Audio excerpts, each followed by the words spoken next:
everybody, welcome back. It is Monday, May 11th, 2026. You're listening to episode 231 of Midnight Film Society. Your host, Damian Sherman. Joining me today, as always, is... Derick McDuff.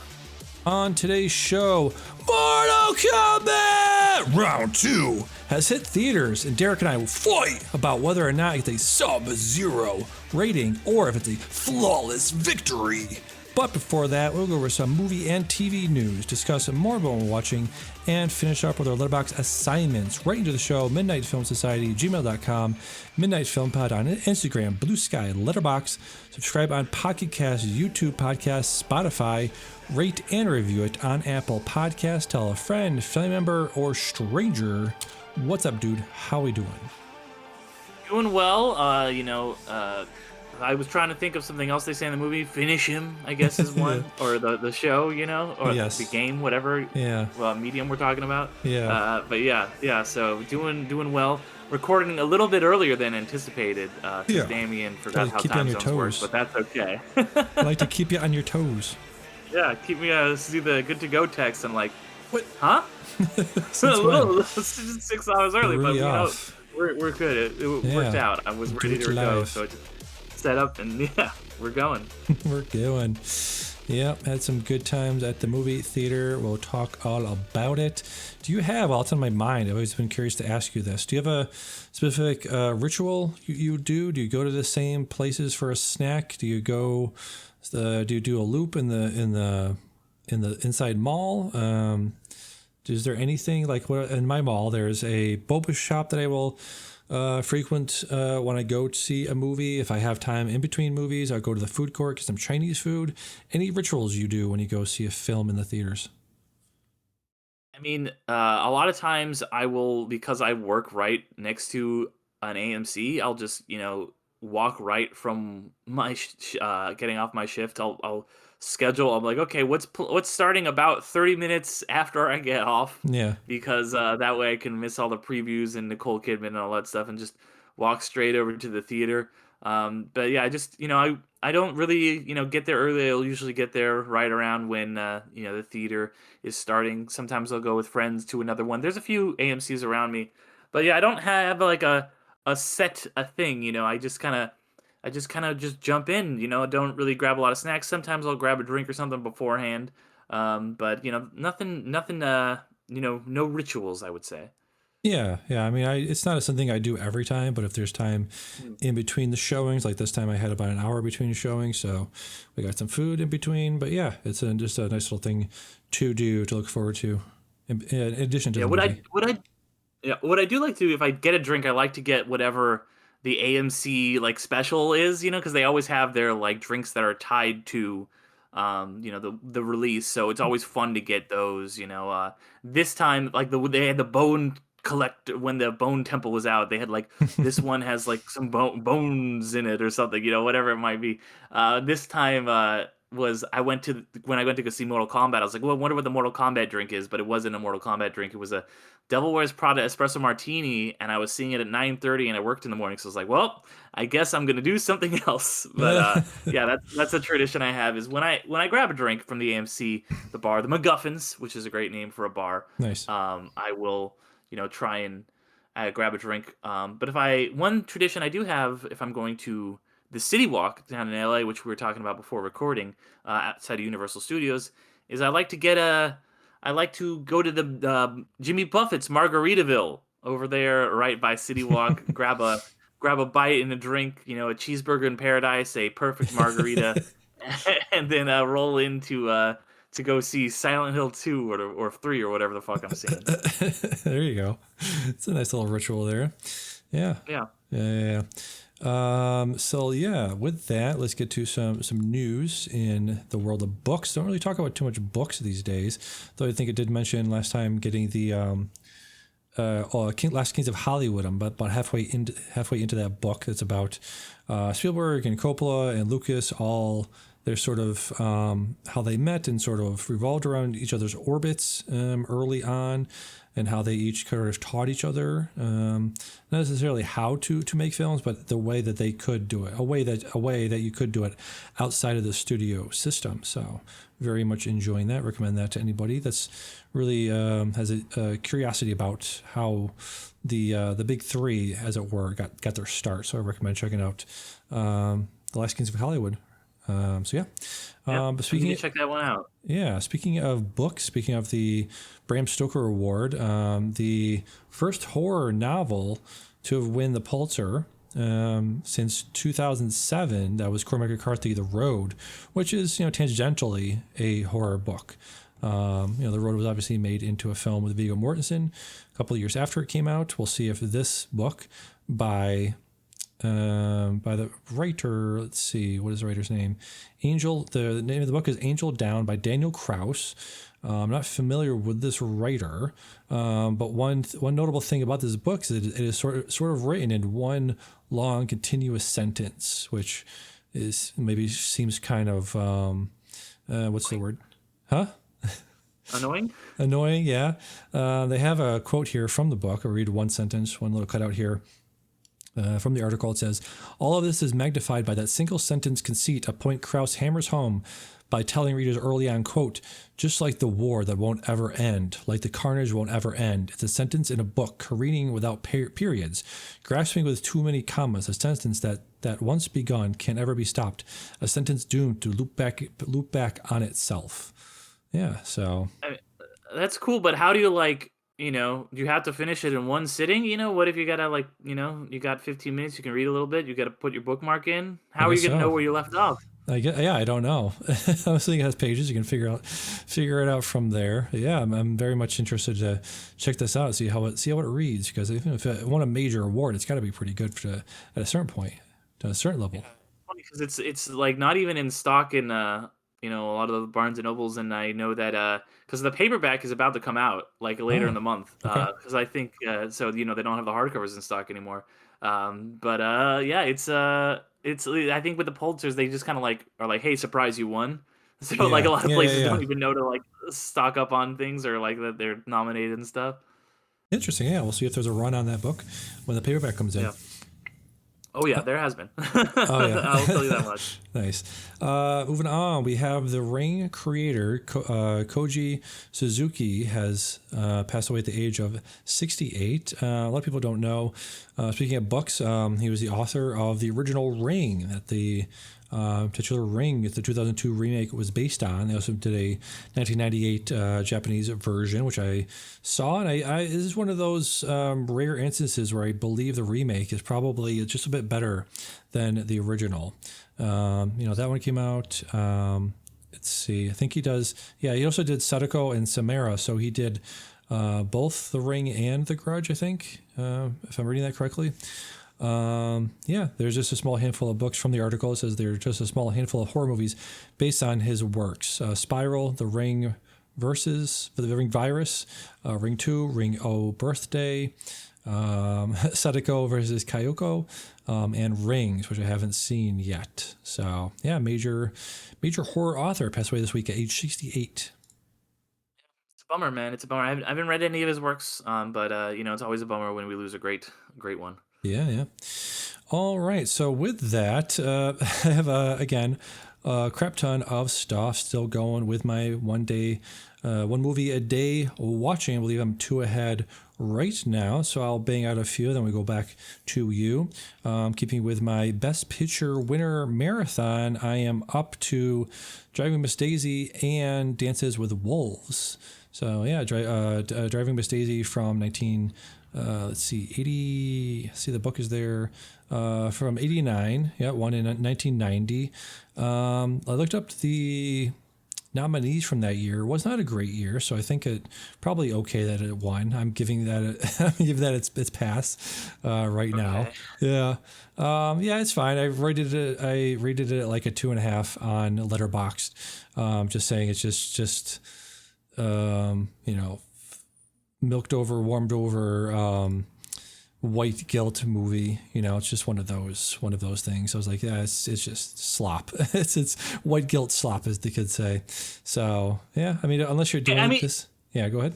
Yeah, it looks real bad, but it beat Born on the 4th of July and Dead Poet Society. Like, those are good movies, Even Field of Dreams, yeah. I'll take over. Yes. I'll take over Driving Miss Daisy. Looking at the nominees, like, yeah. This is famously one of the worst movies of that win Best Picture. Yeah. And people are like, hey, we solved racism. Like, it's one of those movies where it's like, we solved racism by having a black guy drive around an old white lady. We did it, guys. Yeah, like I said in my review, if you take a shot every time somebody says yes'm, you'd have alcohol poisoning in about 20 minutes. Yeah, it's just, it's not even like, it's very similar. I think there's like this, instead of how some movies become cult classics, I think something like this and Forrest Gump are becoming less less loved over time. It's just these things where, oh, this person was here during this time period because it's Driving Miss Daisy, just like in Forrest Gump. It's set in America, so it's set during the 20th century, early 20th century. So of course you have those moments of like, oh my God, did you hear JFK shot? Did you see we got to the moon? Did you see this thing happen? Through the lens of normal people. But it's like, all right, well, I mean, yeah, but if you're not going to say anything about it, why even have that context of it? So yeah. Yeah, I mean, I haven't seen it, so maybe it's amazing, and I just don't know. But no, you're not missing much. Speaking of not missing much, but is not as bad, and Dancing with the Wolves is not quite as bad as Driving Miss Daisy. Again, it's treads along similar lines of like white guy in America trying to, it's like, oh, I'm learning about culture, what I mean? So it's obviously about a guy who is in the Confederacy, I believe, gets injured. Oh no, sorry, the Union Army Lieutenant John Dunbar gets injured and stays behind and is eventually taken in by a tribe of Native Americans, specifically the Lakota. So he stays with them, falls in love with not a native woman, a American woman that was taken in by them, but apparently maybe at a much younger age because she can fluently speak their language. It's a 3-hour epic. It's one of the biggest movies of all time, and it was fine. I can't saw this movie quite a while ago, a couple of weeks ago, so it's not top of mind at all about any of the specifics. But it was. I gave it 3.5 on Letterboxd. It's fine, I guess. It's my review. It's fine. It's like fine. It's a good movie to watch once. I don't think it's incredible. There's some cool stuff, and it's a little bit Kevin Costner being like, here's a story about America. It's fine. Like, I like that you brought up that there's the romance between Costner and the Mary McDonnell character who is a white person raised by Native Americans. I do love the line where Graham Greene, who's kind of the older mentor character, he's just like the kind of father figure to her, I guess, as just like, it makes sense. He's white, she's white. Like, I thought that was like really a very funny line, but it's just okay. It is just okay. I have it ranked right now at number 67 out of the ones I've seen so far. I have it in between All Quiet on the Western Front and Gone with the Wind. So it's in some good company, I guess. Yeah, in some company. Yeah. Company, yeah. It's in company. We'll say it that way. It's in company. One more before we go back to you. I checked out a movie called The Hidden from 1987. Tell me if this sounds similar to another thing. This stars Colin McLaughlin as an FBI agent investigating paranormal murders. So interesting. Okay. Yeah. All right. Is it weird as fuck? Are there like weird people in this town who are just like is it made by an auteur who's like, here's the thing, Laura Palmer? This was made by Jack Shoulder, Yeah. He also made Nightmare on Elm Street 2: Freddy's Revenge, which, if you've ever seen that movie, is known as like a psychosexual, specifically very heightened homosexual overtones in that movie. Okay. Yeah. Right. So they went on 2 years later to make The Hidden, which is essentially like, did I have it here in my notes of like, it feels like a William Friedkin making, around the same time as To Live and Die in L.A. So it's like that, but with X-Files type, investigations going on. Like it's essentially the story is about a spirit or a entity is entering people's bodies and committing murders, and it's. Or no, sorry, it wasn't an alien. It wasn't a spirit. It was an alien like parasite, and there's another. I think it's the same species parasite is in Colin McLaughlin's body, and Colin McLaughlin has been chasing that other parasite throughout the West Coast, and now is in LA, and so he goes down there pretending to be an FBI agent and helps a other LA cop hunt this thing down. So it's very much. You ever seen the movie Fallen with John Goodman and Denzel Washington? I can't say that I've seen that one. No. Yeah, it was a TNT classic. It was one of those like, oh, this is on again. Let me check this out. Yeah, right. Between the John Grisham adaptations. Exactly. Fallen was about 2 police detectives who are hunting, again, very similar concept of this. Fallen has an evil spirit. I think it might have been the devil, actually, is jumping body from body, committing murders, and they eventually figure that that's what's happening and try to track him down that way. So very similar concept to The Hidden from 1987. Okay. Yeah, give it a watch. That does sound rad as fuck. It is. It was right as fuck, actually, yeah. All right, okay. Let's go to you. Checked out the NHL playoffs. Who are you rooting for in this playoffs this year? Let's go Ducks, baby! Quack quack! Let's fucking go! Right. The Ducks are back in the playoffs. Their Nice. first time in the playoffs since 2018. They are currently, as we're recording this, tied up 2-2 in the second round against the Vegas Golden Knights. They went up against the Edmonton Oilers in round 1, and nobody gave them a chance. Mm-hmm. To above the, I think, 26 sports pundits who predicted that series, only 2 of them had the Ducks winning. But guess what? They shocked everybody. There's this very viral clip of this guy going around who was just like, if the Ducks win, I'll never root for the Oilers again. He was like a former player who played for most of the Oilers, and I think for the Ducks for about 5 minutes. And he's like, if the Ducks win, I'll have to slip 10 quacks into every podcast episode and all this. And he's just getting fucking clowned on and hated on. So you love to see that, know. The Ducks, of course, this is the first time they've now been in the second round since 2017. Got a great young core.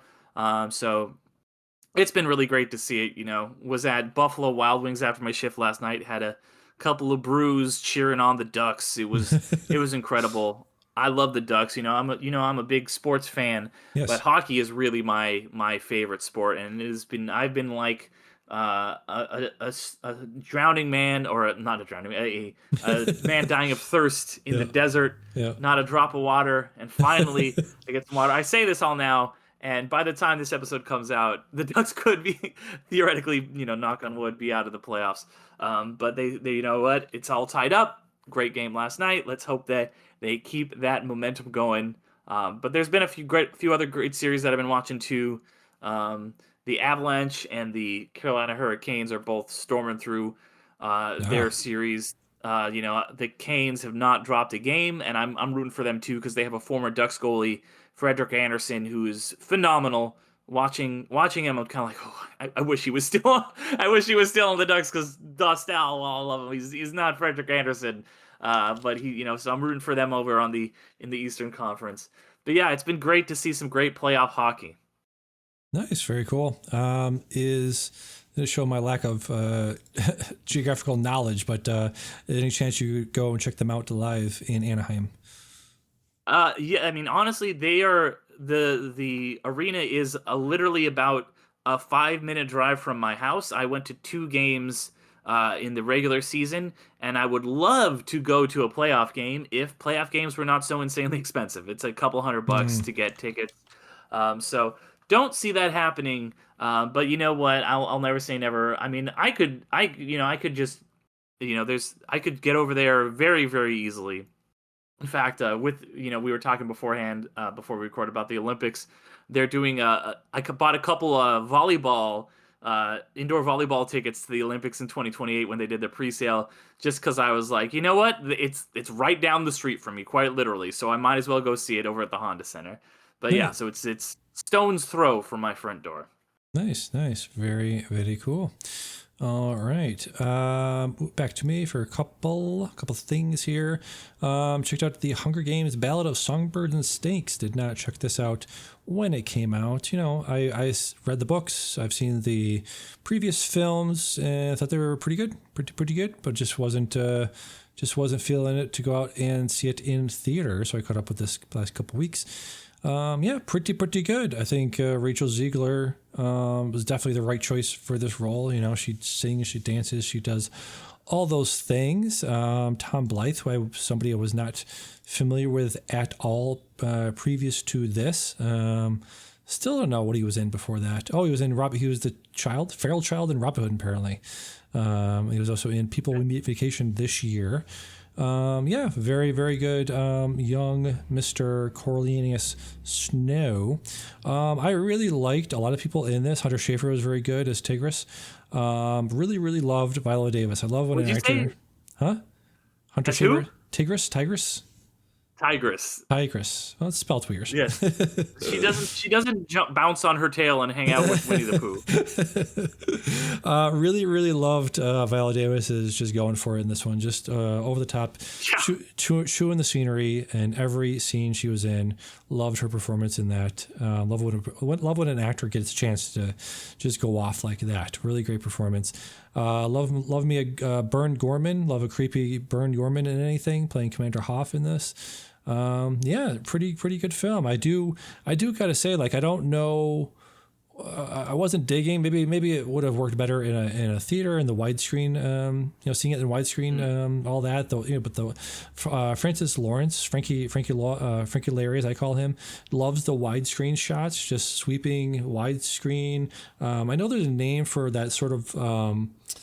It's like the opposite of the fisheye lens, where it's very stretched out, so you're like in somebody's face and you're just like their face is just bulging into the camera. I was like, watching this at home, that particularly didn't work for me, but some really striking set pieces, some really well staged set pieces, especially when they're first going into the, not to call it the auditorium, but the death arena, or whatever they're called.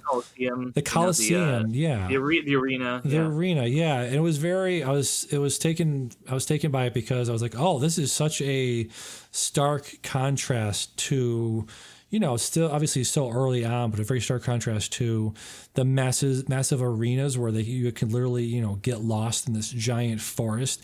And this arena is just, you can see from one side of it to the other. There's really no place to hide except for underneath, which made for an interesting sort of dynamic there. So yeah, really, really enjoyed Hunger Games #1. Yeah. No, I love this movie. I think I've talked about it before at length, but I'll just reiterate one of the things I said is that this does what I wish the Star Wars prequels had done, where it gives you a lot of interesting history and lore without it feeling too much like it's like, this is how this happened, and also detailing how a young idealistic person becomes a monster. I thought that was a really good, kind of his arc was great. I love the book. I think the movie adaptation is really good. It was in my top of the year that year. So glad you got a chance to check this out and you enjoyed it. Yeah, did so very much. Then on Criterion, during the month of May, they have a action playlist on there. Two of those movies included in there are Stagecoach and Hard Boiled. So obviously Stagecoach being the iterator, being the original action movie, being the thing that kicked off the sort of genesis of the chase scene. It was like the OG chase scene of all the chase scenes. Yeah. Really good chase scene, obviously. But it's also a progenitor of, a group of varied strangers getting together and having to coexist in a contained small area. Think of things like this is a stupid example, but Devil. The movie Devil with people trapped in an elevator together.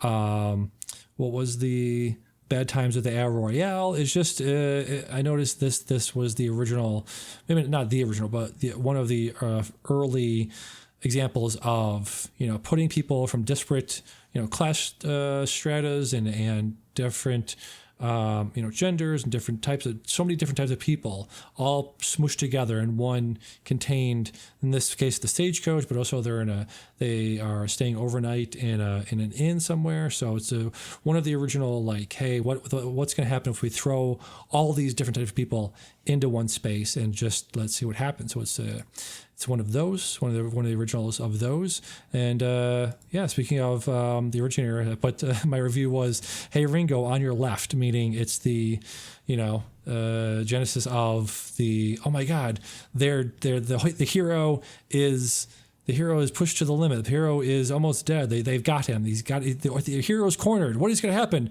Oh, here comes the cavalry. Literally the cavalry comes at the end here and saves the day. So yeah, so many things, so many first time things in this movie. Yeah, really kind of one of the true originators of the action genre, I would say. Yep, absolutely. Have you seen it?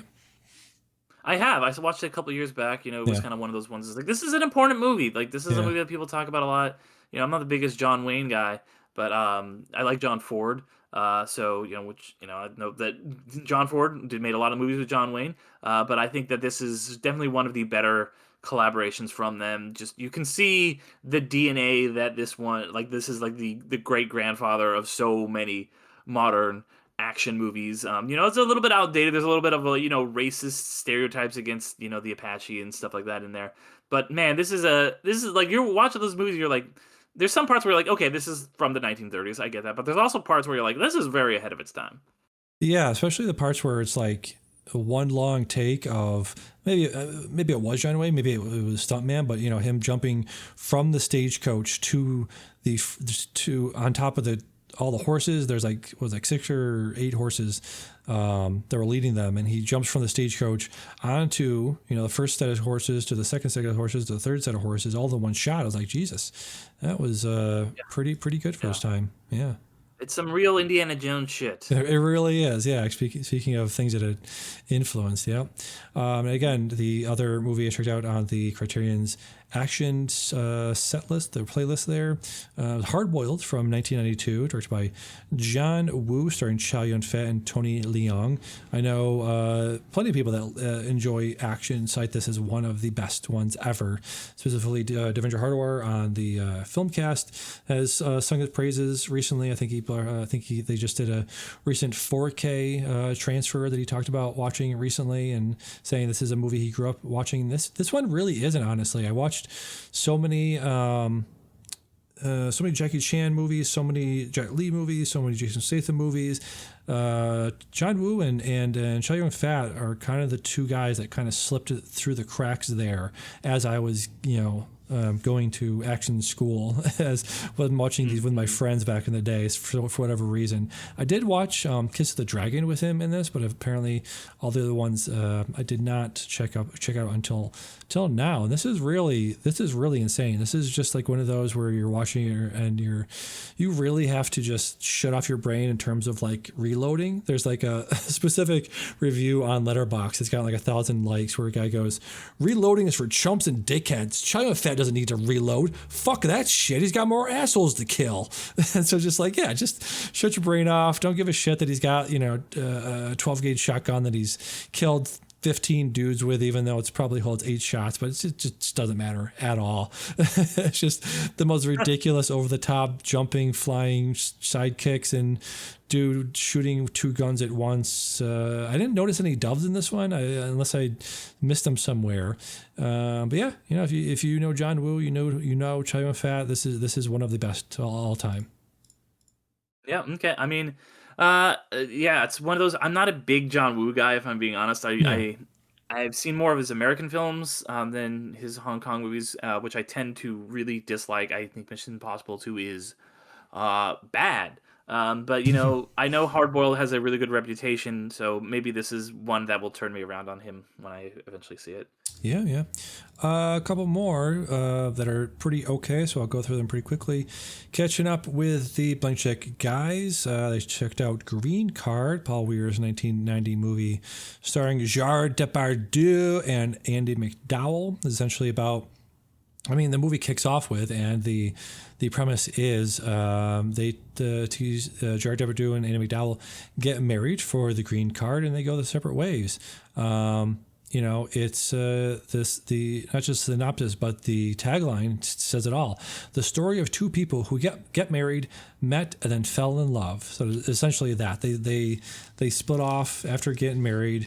I think they run into each other at a restaurant, and then the immigration people come around and like, oh, you gotta let me meet your husband. You tell us about each other, blah blah blah, and it's sort of that thing where they have to fake being married, fake being in love until they kind of do fall in love. So yeah, it's a decent little rom-com there. Yeah, I know it's part of their whole series on Peter Weir. Yeah. Which, you know, I love Peter Weir, and I actually, even though didn't watch the movie, I listened to a good chunk of this episode. You know, it sounds like a really, like, you know, an elevated rom-com. Like, you know, I love those rom-coms that are like, this is very formulaic, but you're doing a little bit something with the formula that makes it different that you wouldn't expect. And yeah, Pete Weir is just one of the best to do it. I don't think there's a movie of his I dislike. So, you know, I'm watching a few of these as Blank Check are going through them. A lot of them I've watched throughout my life. This is one that I really was not familiar with, so we'll need to be watching it at some point. Yeah, they just did Fearless a couple nights ago. Check that out as well, and it's yeah, pretty good. He's got some pretty good movies in there. It's like you know, just some light, fluffy. Well, Fearless isn't light and fluffy, but a lot of the movies are just like, yeah, that's pretty good. That's a pretty good film there, man. Speaking of pretty good, speaking of auteur directors, we got John Carpenter's / Tobe Hooper's Body Bags from 1993. This is a anthology horror film. John Carpenter plays the coroner who does this sort of wraparound, not Grim Reaper, the Crypt Keeper. He's the Crypt Keeper type in this film. Three short stories. One is about a college student working a graveyard shift is terrorized by a serial killer at a gas station. Second one is about a hair transplant gone horribly wrong. That stars who was in that one? Stacy Keach gets a hair transplant that goes horribly wrong. And then a baseball player loses an eye and gets a new one from a recently executed murder. And that one stars Mark Hamill. And he actually gets butt-ass naked, which is interesting. Yeah, it was fine. It's a fine anthology film. You know, a lot of these are extraordinarily hit or miss. So this one had some more hits than misses, fortunately. Yeah, I love a good anthology. I was just on this podcast called Anthological, where they look at anthology movies, and I was talking about Sin City 2, or the segment of Sin City 2, The Long Bad Night Part 2, and I brought, because it's the kind of premise is like, hey, it's an anthology podcast, there was going to be different hosts every segment, every episode. So I brought on my friend Matt to co-host with me, and he was talking about how much he loves, like, specifically horror anthologies, and how the genre of horror feels very well suited to the medium of anthologies. I definitely agree. I haven't seen this one. I do love a good anthology movie, horror or not. So, you know, yeah, I mean, I would love to seek them out wherever they crop up. Yes, absolutely. I forgot to put on where all these things are. I don't know. You can go look them up, guys. It's okay. You're listening. It's fine. You're listening. You can find them. They're somewhere. Body Bags is on Canopy. Let me see. Green Card is streaming on Amazon. Hardboiled, like I said, I mentioned Hardboiled and Stagecoach being on Criterion Channel. Yeah, go seek them out. Do the work. Yeah, exactly. Put in the hours, guys. Do it. Do some work. Go on, let's watch. It's fine. Yes. Next up, we got Song of the Sea from 2014. This is the sort of third in the Cartoon Saloon trilogy of films. They did Secret of the Kells in 2009, Wolfwalkers in 2020, and between those they did Song of the Sea. This is about the story of the last seal child's journey home. After their mother's disappearance, Ben and Saoirse are sent to live with Granny in the city. But when they resolve to return to their home by the sea, their journey becomes a race against time as they are drawn into a world Ben knows only from his mother's folktale. So again, it's a sort of a imagining of a Irish folktale of like these people from the sea and the things they do and these little creatures that come out at night. And nice little family film. I'm glad I finally caught up with all the Cartoon Saloon films. Yeah, I mean, I do really like a lot of these films. I haven't seen this one yet. I love Secret of Kells. Yeah. But like I especially love the art style of these movies and how it is so unlike really anything that you've seen. It's a very distinct art style.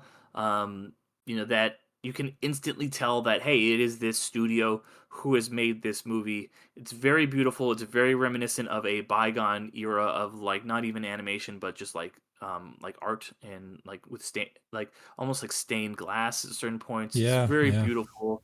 It's something, as more and more stuff imitates, Pixar's look, and everything is becoming the samey 3D style. It's nice to see these movies still getting made. Absolutely. Yeah.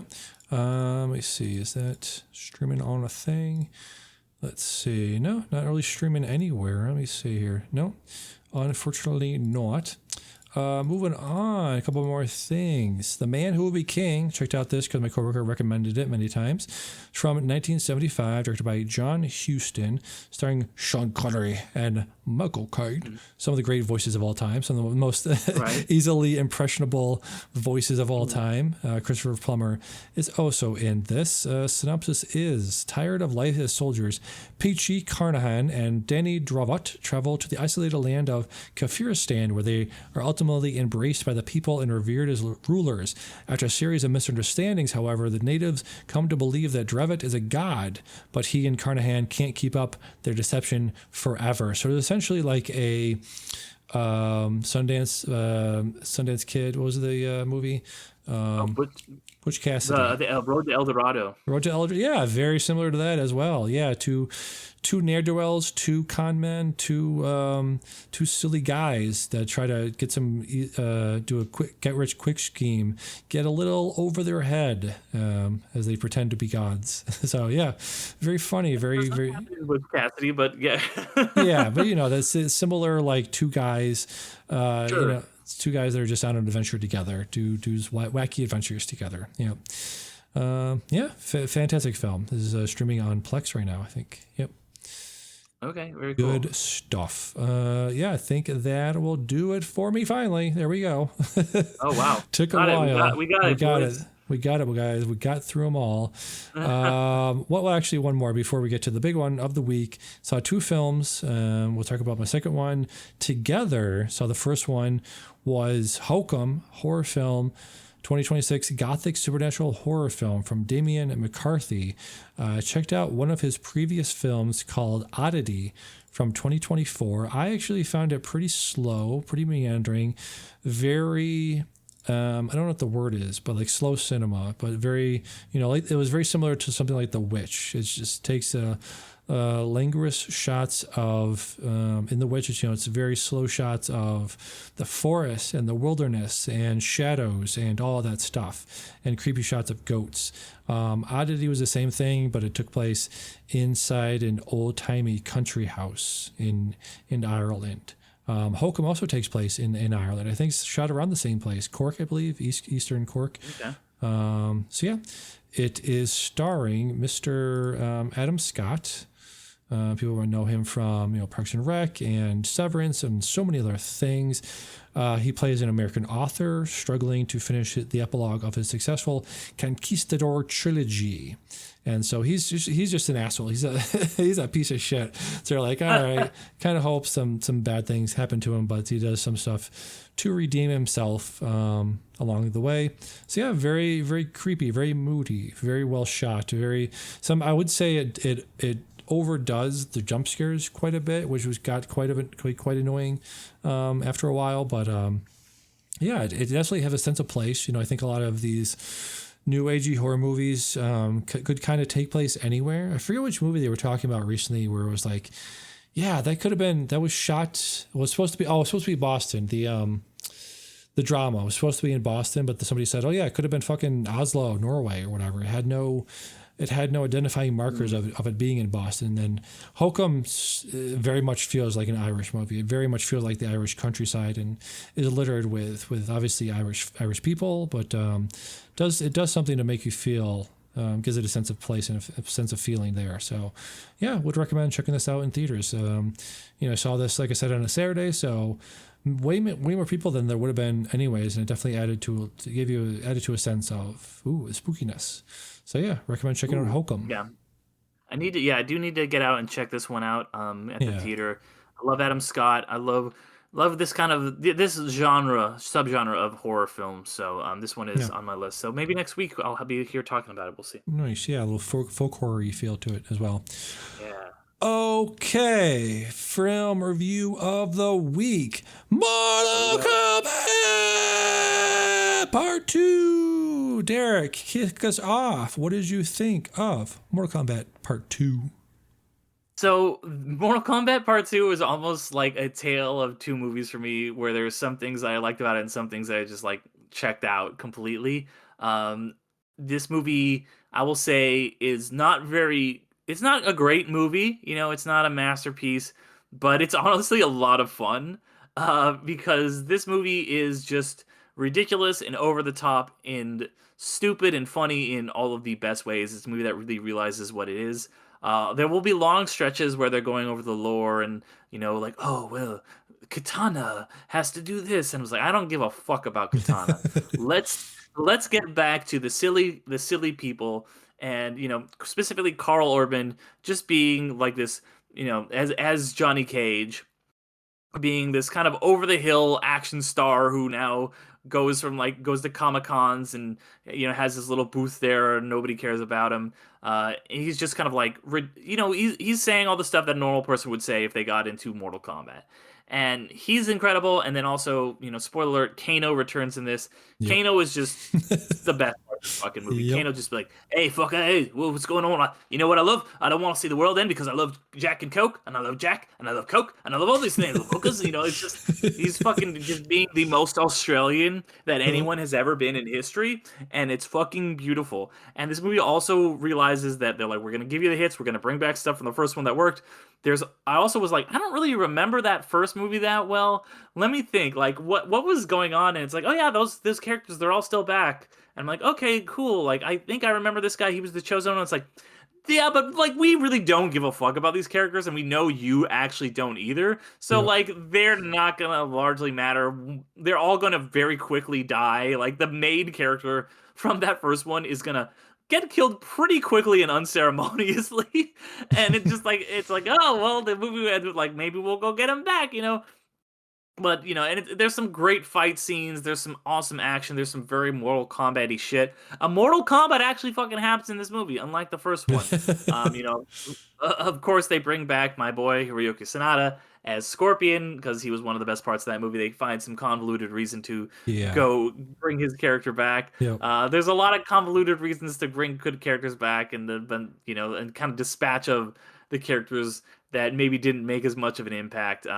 But yeah, fun time to the theater. I had a drink beforehand, and that was nice. But it's not by any means a masterpiece. But hey, compared to the Super Mario Galaxy movie, it's Citizen Kane. Yeah, exactly.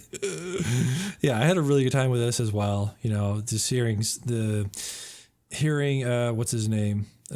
Shao Kahn go, finish him. Just say the thing. Say, get over here. Say all the things. Put it in there. I don't give a fuck how weird or stupid it doesn't make any sense. Just do it. Just put it in there.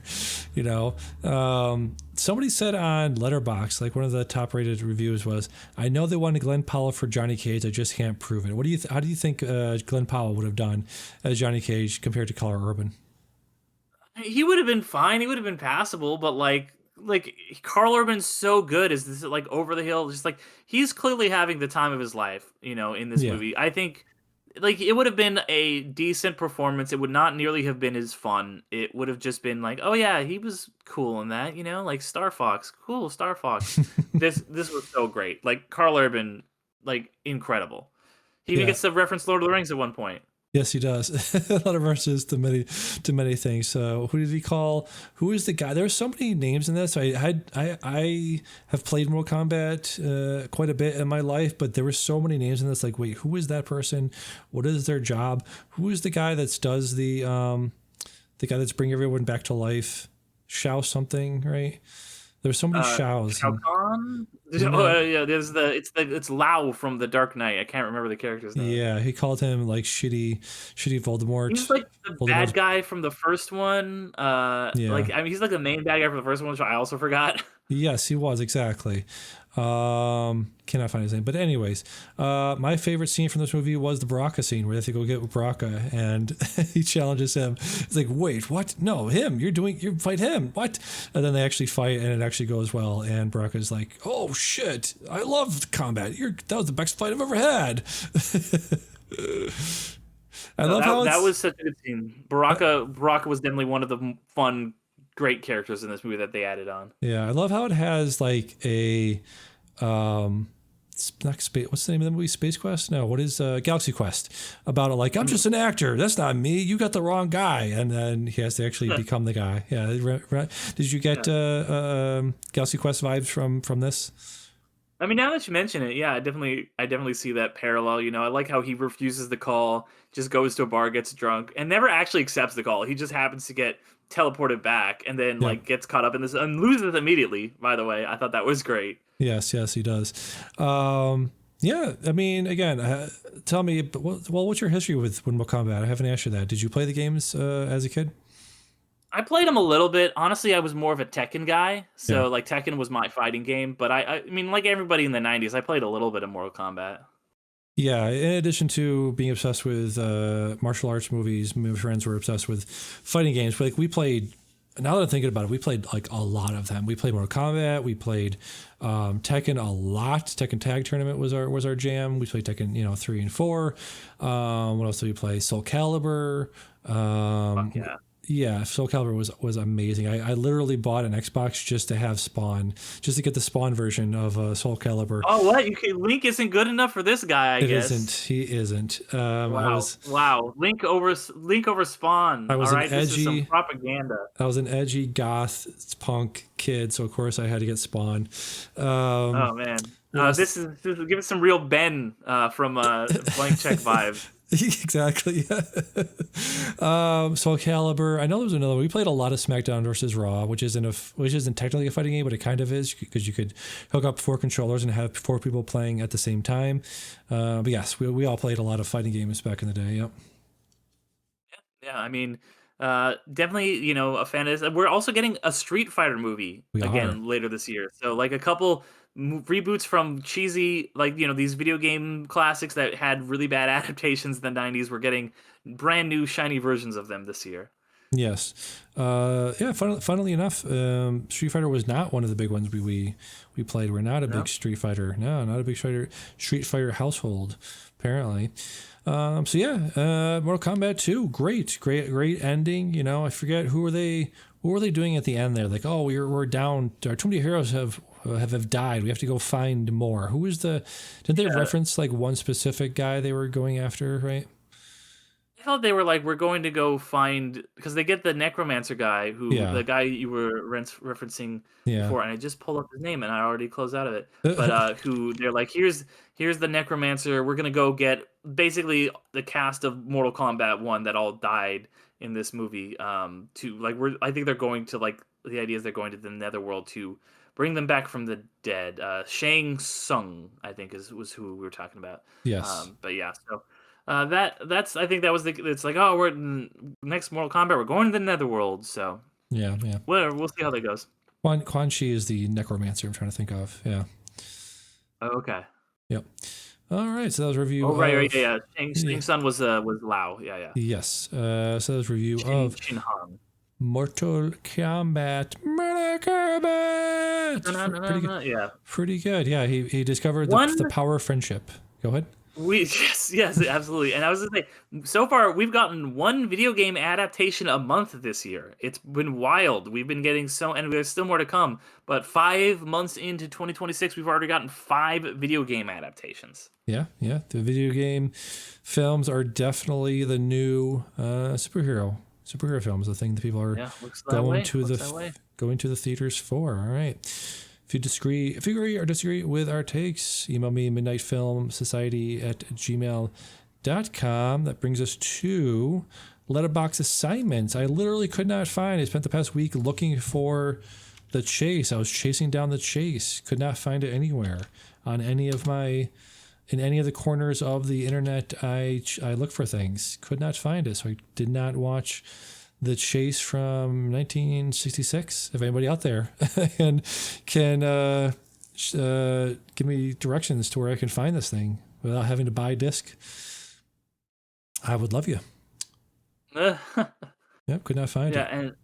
And similarly, I had a lost weekend where I was watching the Ducks, so I didn't have time to catch up on movies, and I was going to watch it today. But as I mentioned, we recorded 6 hours early, so did not watch the lost weekend. Right. So we both missed our assignments. Yeah. Speaking of physical media, did you listen to the physical media, the council, the High Council reconvened on the Big Pick? No, I need to. I'm excited for that. Yeah, I love physical media stuff. I saw a panel at WonderCon about it, so yeah, I need to check that out. Yeah, it was hilarious because Tim Simons, the hitmaker, people might know him from Veep. He's the tall asshole from Veep. He was on there. They had Tracy Letts, they had Chris Ryan, and of course Sean Fennessy. They all brought their own specific physical media collections, not the whole collection obviously, but specific picks from their collection. And it was very funny, them going down their list, talking about their movies and stuff. So yeah, I actually watched a movie last night because they mentioned it on there. It was called Pieces. It's very funny if you watch movies like that that are in the giallo like genre.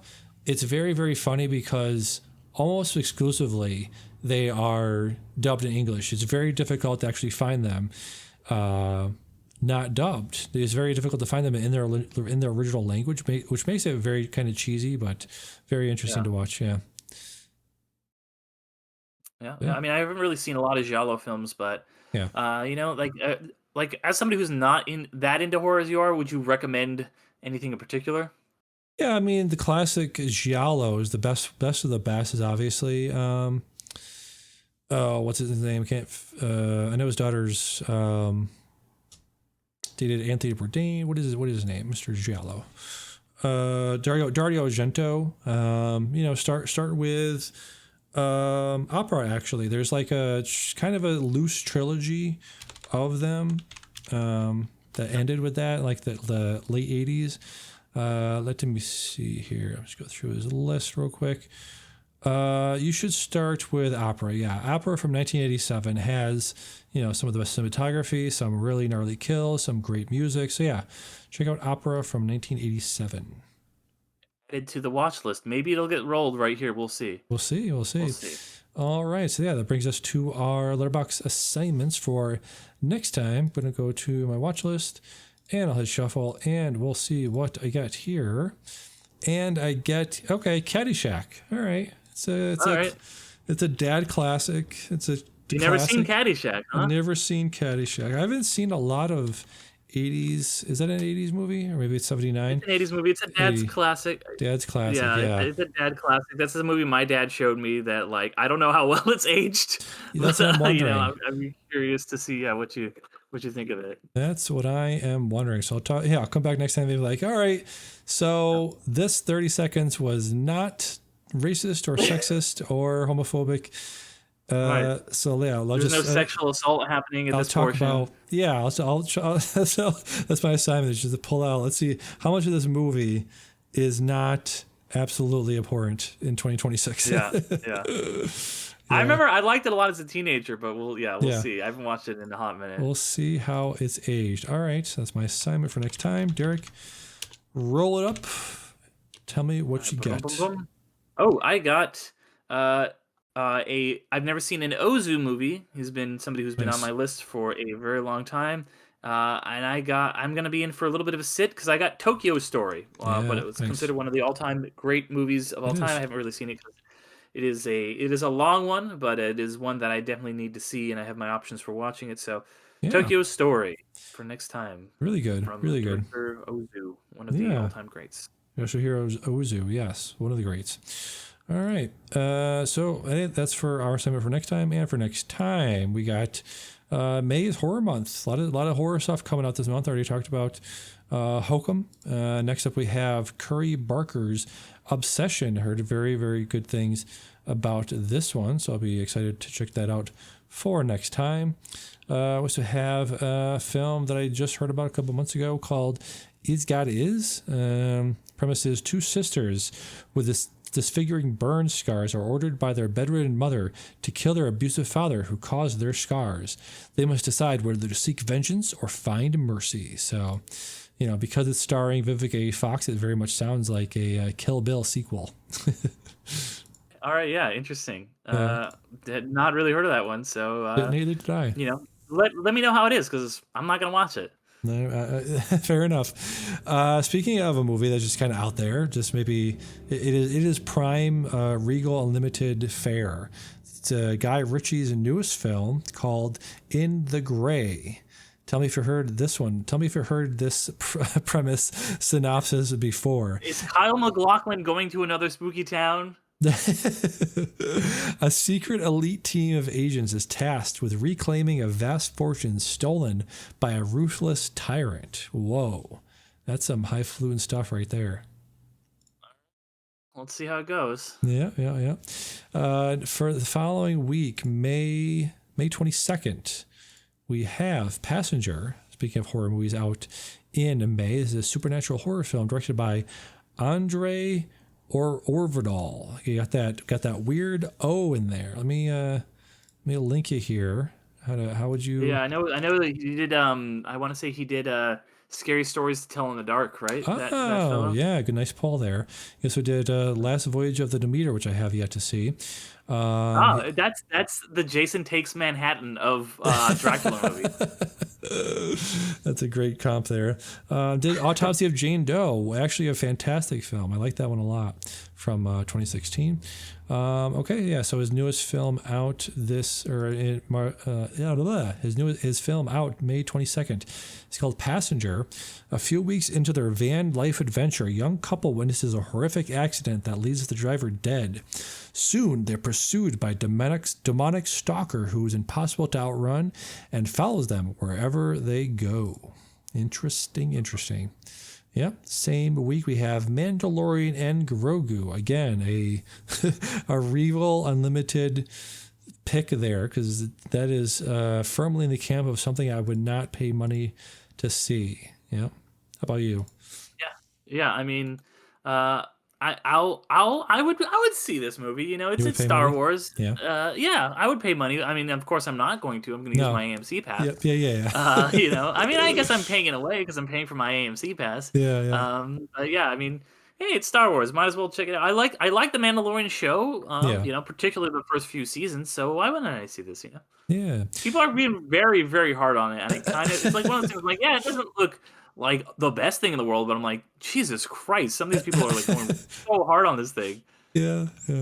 Also out that week, again, with the May horror, we have a movie called Company Retreat, which looks a lot like, I forget what somebody said it was like, Company Retreat. It was something like, it's like that version of that thing. I think it may be another kind of Eat the Rich type thing. The premise is a group of corporate executives attend a highly recommended corporate retreat that quickly turns violent and deadly. Stars Rosanna Arquette, Ellen Ruck, Sasha Lane. Those are sort of the supporting cast. Main cast was Adaya Rush, Elias Kavakis, Ashton Sanders, Tyler Alvarez. Oh, I've heard Tyler Alvarez. Yeah. Are you getting to the point, Derick, like I am, where you're just like the people in their 20s and 30s are just, these names are just like who and the what and the who and the when? Yes, a little bit. Yeah. A little bit is a little just like, all right, movie stars don't exist anymore. Who are you guys? Yeah. So not to be confused with Jury Duty Presents Company Retreat. Very different vibe. Yes, that's what I was thinking of. Yes, thank you. Same week, we have the newest film from Boots Riley, the director of Sorry to Bother You from 2018, a movie I really, really enjoyed. It's called I Love Boosters. This stars Keke Palmer, Naomi Ackie, Taylor Page, and Demi Moore. So yeah, should be a fun time there. Yeah, probably will be my favorite of that week. All right, so let's do some plug-in. Again, did not do my job as the editor of the show and the script writer because I forgot to put a thing in there. Okay, here we go. Medium.damiansherman.medium.com. Go to Letterboxd. I am. How many away? I think I hit it, guys. I hit 2,500 followers. Boom. 2520 to be exact. So 80 away from 2,600 followers. Let's see. Midnight Film Pod on Letterboxd. Midnight Film Pod on TikTok. I am still Punk Trash on Discord. Go to Letterboxd. Blank Check Discord. Hayrol Discord. I am Punk Trash there. And check out my interviews with Ashley Sabin and all of them there. Derick, what you got to plug? My plug is the Underrated Movie Podcast, where I discuss films that are underrated, underappreciated, and have slipped under the radar and passed most people by. So I would love people to go and check that out. I just talked about Mickey 17 with my buddy Law. I had a really good time talking about that movie. Law, who is an entertainment journalist, brought some really great insights. He actually got to interview Bong Joon-ho about the movie. So it was really cool having that inside track there. So I'd love people to go check that out. I did have a little bit of problems with the file at first, so but it is up and running now. So go check that out, as well as plenty of other back episodes. Very cool. All right. So for Midnight Film Society, I've been Damian. I've been Derick. And I'll see you next time. Bye-bye. Bye.